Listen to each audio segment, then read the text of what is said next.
John Cage was born in the year and passed away on. He was a composer, philosopher, poet, music theorist, artist, and printmaker.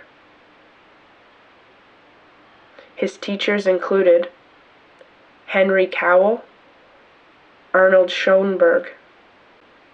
He studied Zen Buddhism. 4 minutes and 33 seconds was Cage's most famous, but also most controversial composition. It was composed in 1952. The idea was inspired by Cage's visit to Harvard's anechoic chamber, which was designed to eliminate all sound. But instead of silence, Cage was amazed to hear the pulsing of his blood and the whistling of his nerves. 4 minutes and 33 seconds had a full audience seated in front of a full orchestra. Cage walks out, greeted with applause, and the performance begins with the orchestra and Cage staying as completely still and quiet as possible.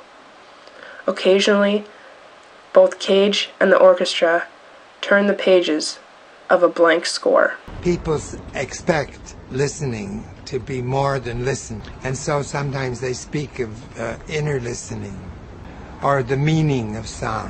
The attention shifts from the orchestra to the audience. Each performance is different for every single audience member, as no two people will hear the piece the same. The audience is then forced to hear the sounds that would usually be overpowered by the orchestra. The beating of their heart,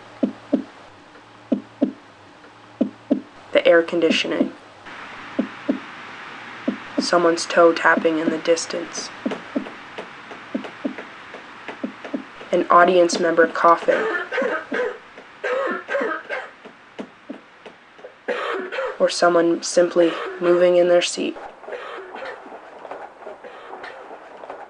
What some would describe as a silent piece was in fact not silent at all. A German philosopher who's very well known, Immanuel Kant, and he said there are two things that don't have to mean anything. One is music and the other is laughter. Don't have to mean anything, that is, in order to give us very deep pleasure. The sound experience, which I prefer to all others, is the experience of silence.